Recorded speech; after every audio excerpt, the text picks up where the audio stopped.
Este canal fue creado para personas invidentes, débiles visuales y todos los que no tienen tiempo de leer un libro, pero sí para escucharlo.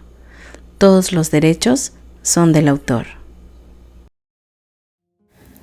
La resurrección del arcángel, de Nalini Singh, del gremio de los cazadores, capítulo 54.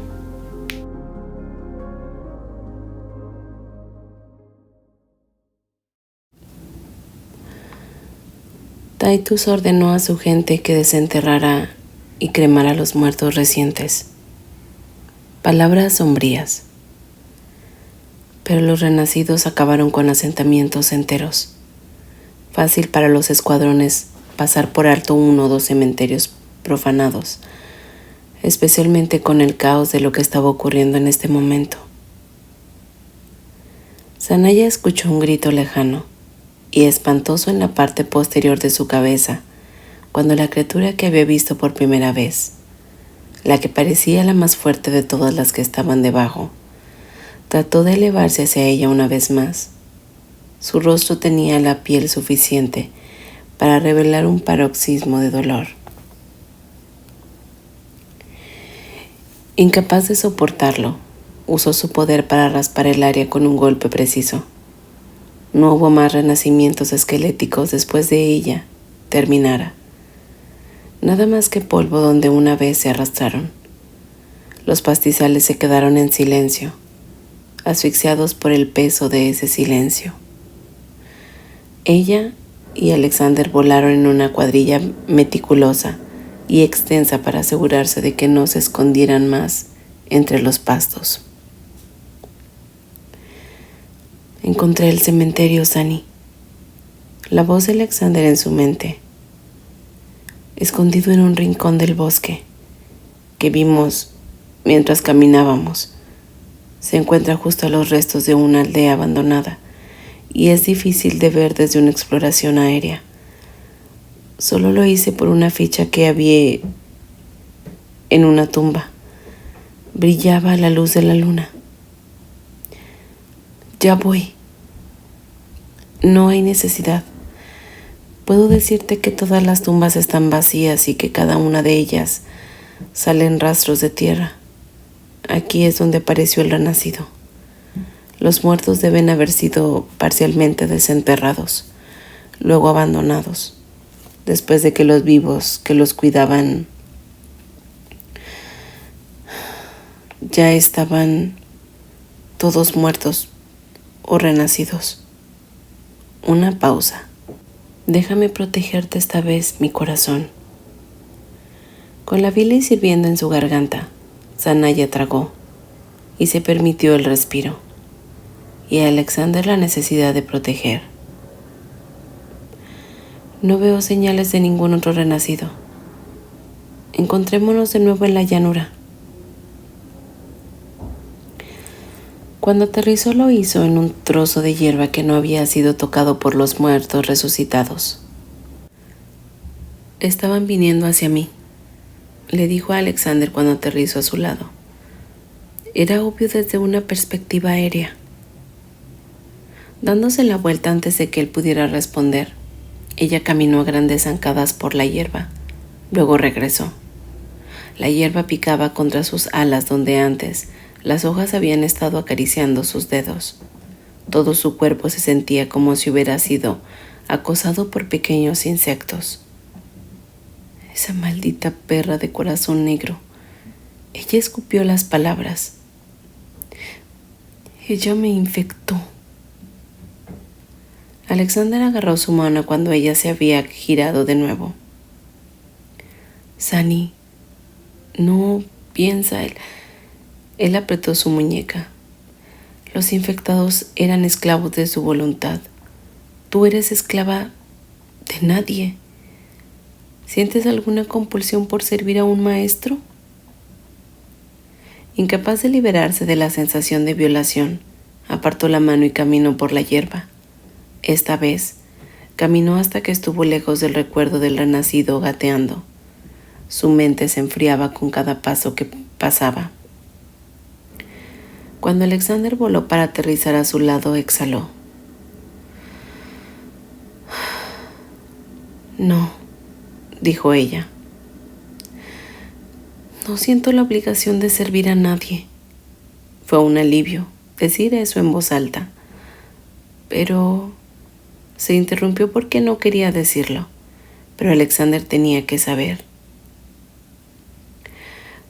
Lo sentí. Esas criaturas como un zumbido dentro de mí y escuché un grito débil pero lamentable. Temblando no por la conmoción sino por la furia más negra, miró a Alexander. ¿Cómo podía vivir con esos gritos? Habrían sido tan ruidosos para ella.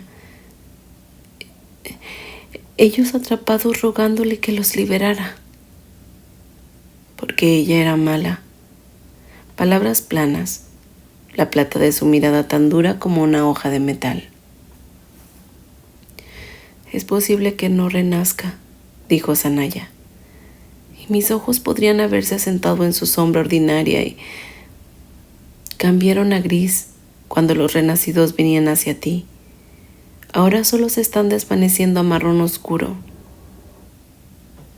Lanzando un pequeño grito, Sanaya pateó la tierra, lo suficientemente fuerte como para enviar un montón por los aires.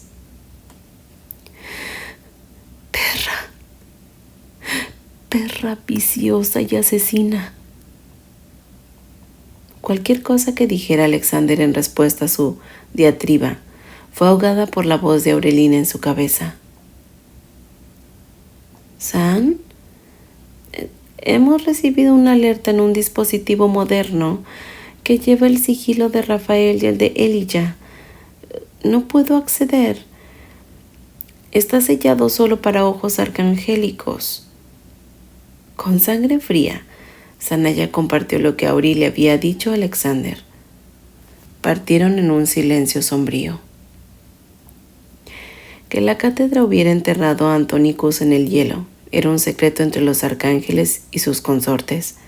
Nadie más podía saber que sus más poderosos podrían enfermarse, podrían infectarse con alguna enfermedad.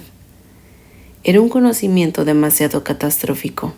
Haría añicos la creencia en la invencibilidad de la cátedra que mantenía el mundo relativamente estable. Un arcángel muerto en batalla contra otro de su especie era una cosa, pero ¿ser mutilado como lo había sido Antonicus? No se podía permitir que esa información se difundiera. El suyo era un mundo de vampiros propensos a la sed de sangre y mortales tan vulnerables al poder angelical que simplemente no podían defenderse. Ningún arma creada por una mente mortal mataría jamás a un arcángel. Sanaya se había puesto al día con una gran parte de la historia más reciente en los últimos meses, por lo que sabía que un mortal había una vez construido una cosa llamada bomba y la usó para volar un hogar angelical. El saboteador había logrado matar a toda la familia del ángel, incluidos los vampiros, y había volado el ángel en pedazos, pero no suficientes piezas. La cabeza del ángel se había encontrado todavía unida a su médula espinal. Su cráneo estaba resquebrajado, su cerebro gravemente dañado, pero no borrado. Eso fue todo lo que tomó, porque ese ángel había sido uno de los viejos llenos hasta los topes de poder. 5 años y estaba completo de nuevo. Para entonces, el arcángel que era su señor había destruido todo rastro del mortal y su linaje, sin importar cuán lejos fuera. Mortal tras mortal e incluso varios ángeles de buen corazón habían suplicado que los miembros de su familia eran inocentes, con muchos relacionados tan lejanamente con él que ni siquiera conocían al atacante. El arcángel se había negado a mostrar misericordia incluso al bebé más pequeño. El estómago de Sanaya se había revuelto mientras escuchaba esa historia. Ella no creía en una política de castigo de tierra arrasada, pero entendía cómo había funcionado la mente del otro arcángel. Mostrar incluso una gota de misericordia podría ser alentar a otros a actuar. La aniquilación del linaje del bombardero, seguida por la resurrección del ángel que había volado en pedazos, un ángel, sin ni siquiera un arcángel, había hecho cristalina la inutilidad de tales ataques. Las bombas todavía existían, al igual que los lanzallamas y los misiles. Esas armas, y más, habían sido utilizadas en guerra y batallas angelicales, pero todos los humanos del planeta sabían que intentar usarlos contra los ángeles en su conjunto terminaría solo en una alfombra roja en todo el mundo, porque incluso si hicieran estallar a todos los arcángeles del mundo, esos arcángeles regresarían una y otra vez, porque solo un arcángel podría matar a otro arcángel. Incluso la niebla negra que había devastado a Antonicus había sido engendrada por un arcángel. No había forma de que los mortales se ganaran contra la cátedra. La destrucción de la humanidad era el único resultado final, excepto, por supuesto, que los ángeles nunca matarían a todos los humanos. Su necesidad de humanidad era el mayor secreto de su especie, uno que se había mantenido con una ferocidad despiadada a lo largo del tiempo, sin humanos a quienes expulsar la toxina que se acumulaba en sus cuerpos. Los ángeles serían una locura de alas y sangre. Más bien haz que las criaturas sean ganado, créalas y úsalas. Lo había oído decir en su tiempo, y estaba segura de que había quienes aún creían lo mismo. Los ángeles podrían ser crueles, despiadados y sin piedad. Sanaya no se había hecho ilusiones acerca de su gente, pero cualquier otra reflexión sobre el tema tendría que esperar. Habían llegado a su fortaleza y pronto vio una forma familiar iluminada por la luna. Auri estaba en el techo.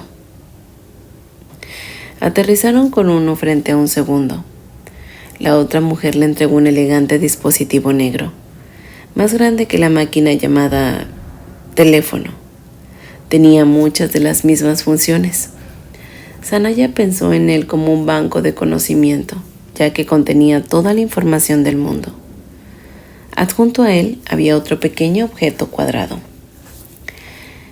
Está configurado para abrirse con un escaneo de tu iris, dijo Alexander antes de que Sanaya pudiera preguntar por el procedimiento para acceder al mensaje. Ahora recordaba cómo la cátedra le había pedido que pusiera su ojo en una máquina para que la imagen de su ojo pudiera grabarse y usarse como clave, junto con su voz. Entonces acababa de despertarse. No había procesado mucho de lo que eso significaba. Mientras asentía, escuchó a Alexander decir: Aurelín, me alegro de verte despierta. Lástima que no podemos volver a encontrarnos en tiempos menos difíciles, pero esperemos la paz en el futuro por venir. Auri, que siempre había sido ambivalente con respecto a Alexander, debido a su lealtad a Sanaya, asintió cortésmente antes de retirarse del techo. Habiendo averiguado que el dispositivo más pequeño era la cerradura, lo que tocó para activarlo como lo había enseñado que funcionaba con muchos de esos dispositivos, luego permitió que escaneara su ojo, después de lo cual le pidió que hablara. Este es un dispositivo asombroso. Los ojos de Sanaya estaban clavados en la pantalla negra que mostraba un reloj de arena girando, la piel de su cara tirante sobre sus pómulos. ¿No es así, Alexander? Todavía no estoy indeciso sobre todos esos avances, murmuró mientras extendía su ala detrás de la de ella. El contacto era tanto para él como para ella. Una frialdad se extendió por sus miembros, una premonición de noticias terribles. Una imagen apareció en la pantalla, principalmente en el mismo instante: la insignia de la cátedra. Un círculo simple, con todos sus emblemas dispuestos dentro. Cambiaba con cada cambio en la cátedra. Se agregaron o eliminaron emblemas. El emblema de Sanaya, un Ankh, debajo del cual corrían 2 líneas curvas que representaban su Nilo, se encontraba frente al de Alexander, el contorno de un cuervo en vuelo. El emblema actualizado de Titus se sentaba junto al suyo. El contorno familiar de un árbol baobab permaneció sin cambios, pero ahora volaba por encima de él un colibrí. Alexander recordó de inmediato que era Shireen, el colibrí, quien dibujó el contorno original de su icono y de su emblema.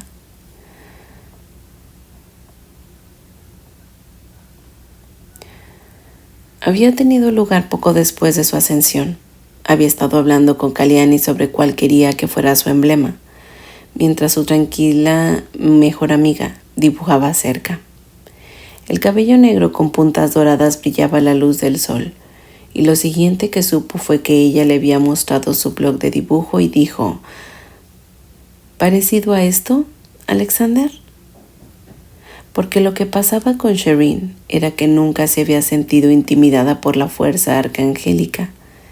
Ella siempre había tenido un poder propio que nadie podía explicar. No era la cátedra, no era marcial. Sin embargo, se aferraba a ella, un manto tranquilo pero potente.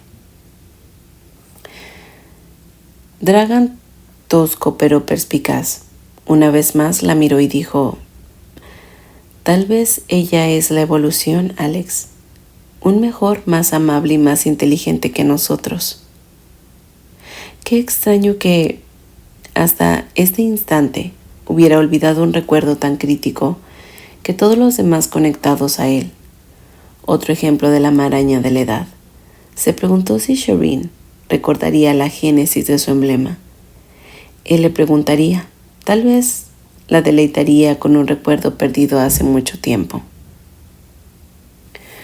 Un destello en la pantalla, en las manos de Sanaya, y cuando la insignia se dividió en 10 emblemas, únicos antes de desaparecer, para revelar una imagen nítida de Elijah, de pie. Junto a él estaba el hijo de ojos azules de Kalyani, ambos situados contra un fondo de nieve y piedra. Lo que Elijah tuvo que decir fue la peor noticia de todas. Antonicus ha resucitado. No hay cuerpo en la tumba.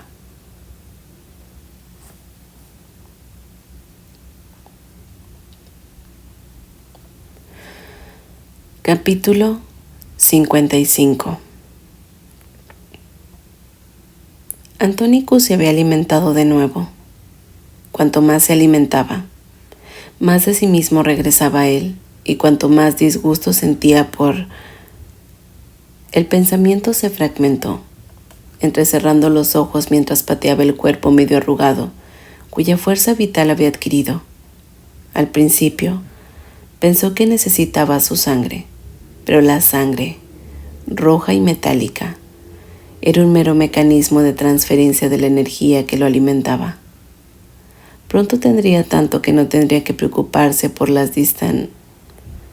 Otra fragmentación. Frustrado, rugió y pateó el cuerpo de nuevo. Otra vez. Otra vez. Hasta que se detuvo. La forma que alguna vez fue completa estaba en pedazos sangrientos, los huesos destrozados hasta perforar la piel, y el renacido de Antonicus se agazapaba cerca, esperando para saquear la carne que quedaba. A su espalda crecían plantas de color verde oscuro, las hojas hinchadas y húmedas en comparación con su estado demacrado. Con el labio superior curvado, agitó una mano y se apiñaron para alimentarse. Asqueado por sus sorbos y falta de control, Estaba a punto de alejarse cuando captó un movimiento en el cielo en su visión periférica. Miró hacia la luz de la tarde con la cautela instintiva de un hombre que ha ganado más guerras de las que ha perdido. Era muy poco probable que incluso un volador que rozara el dosel viera a Antonicus y su renacido, ya que había elegido su lugar de alimentación con cuidado, en lo profundo del corazón de una selva verde, llena de vida y densa de sombras. Aún así, no tenía sentido volverse descuidado ahora. El ángel estaba rozando las copas de los árboles, pero eso no fue lo que llamó la atención de Antonicus. Era la parte inferior de sus alas, plata pura. El tipo de plata que no había visto en las alas de ningún otro arcángel en el mundo, excepto Alexander. Alexander no era su amigo, ni su enemigo, pero Alexander se había acostado a menudo para dormir con el que era el enemigo. De repente, Antonicus supo lo que tenía que hacer, y no iba a usar su poder resucitado para hacerlo. No, tenía que atesorarlo para una lucha a muerte que se avecinaba. En cambio, agarró la ballesta que había adquirido de una pila de armas junto a los cuarteles de escuadrón remoto. Ese había sido su primer contacto con el regreso del poder. Se había alimentado y poco después había pedido ponerse su glamour. Nadie podía ni lo había visto. Ballesta en mano, se elevó a través del aire húmedo del bosque y disparó. Hasta aquí los capítulos 54 y 55 de La Resurrección del Arcángel. Si este capítulo te gustó y todas mis narraciones, te invito a suscribirte a mi canal y por favor, comparte. Gracias por escucharme.